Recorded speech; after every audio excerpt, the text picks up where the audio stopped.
नमस्कार दोस्तों, GBS mushroom training centre में आपका स्वागत है। मैं हूं प्रफुल्ल शिंदे।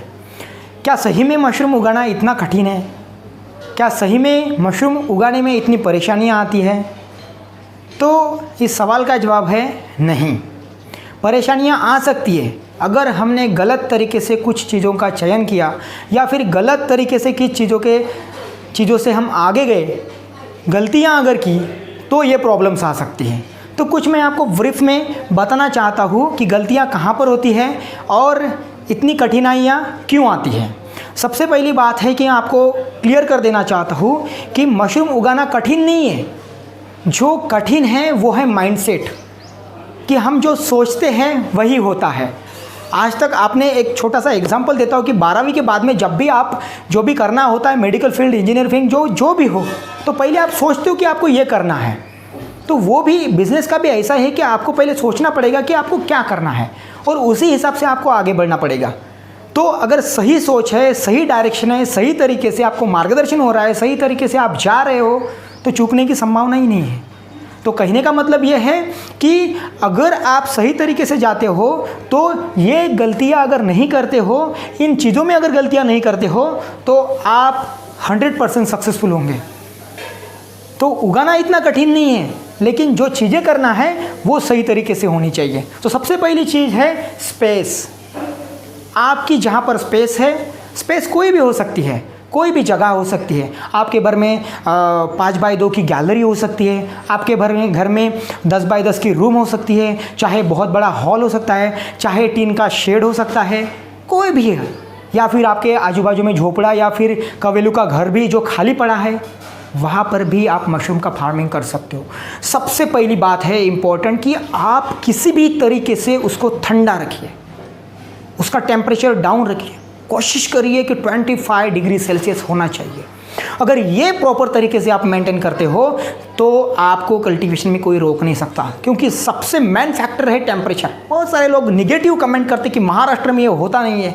बहुत सारे लोग हैं जो अच्छी तरीके से भी मशरूम का फार्मिंग कर रहे हैं। इसमें जीबीएस मशरूम भी है जो अच्छा वर्क और अच्छा फार्मिंग करके मशरूम का प्रोडक्शन कर रहा है, ट्रेनिंग भी दे रहा है, बाई प्रोडक्ट्स भी बना रहा है। सेकंड चीज़ आती है रॉ मटेरियल। जो रॉ मटेरियल होता है, जो ड्राई सबस्ट्रेट होता है, आपके खेत का होता है, उसको जलाइए मत, उसको फेंके मत, उसको यूज़ करिए, उससे पैसा कमाइए। अगर रॉ मटेरियल से जो चीज़ हम फेंकने वाले हैं, जो जलाने वाले हैं, उससे अगर पैसा कमा सकते हैं तो इसमें गलत चीज़ क्या है? तो कोशिश करिए कि ऐसा ड्राई सबस्ट्रेट यूज़ करिए प्रॉपर तरीके से, नया हो, उसमें डस्ट ना हो, उसमें धूल ना हो, उसमें मिट्टी ना हो, वो गीला हुआ ना हो, टोटली ड्राई हो, फ्रेश हो। ऐसा रॉ मटेरियल यूज़ करिए, परेशानियाँ बहुत कम आएगी। जो वाइट मैगॉट्स, ब्राउन मैगॉट्स, जो इल्लियाँ होती है ना, वो होने के चांसेस नहीं रहेंगे। जो ग्रीन मोल्ड आता है वो भी नहीं होगा। तो इसका सिलेक्शन बहुत इंपॉर्टेंट है रॉ मटेरियल का, जिसको भूसा भी बोलते हैं हम, ठीक है।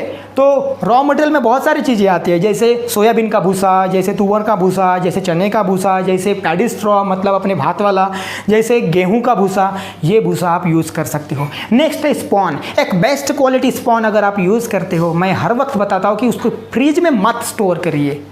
अगर बेस्ट क्वालिटी स्पॉन है तो जल्दी से आप स्टरलाइजेशन करिए। स्टरलाइजेशन करके, रॉ मटेरियल का स्टरलाइजेशन करके उसकी कल्टीवेशन करिए। रुकिए मत। जहाँ पर आप रुक गए वहाँ पर आप आलसी बन गए। आगे कल्टीवेशन में बहुत दिक्कतें जाएगी, ये ध्यान में रखिए। थर्ड चीज़ है प्लास्टिक।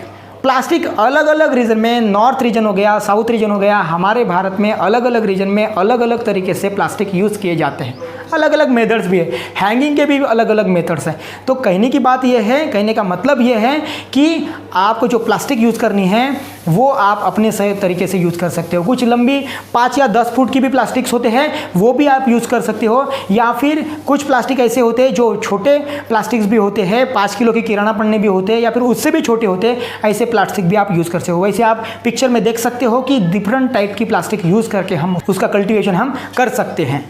नेक्स्ट है नाइलॉन रोप।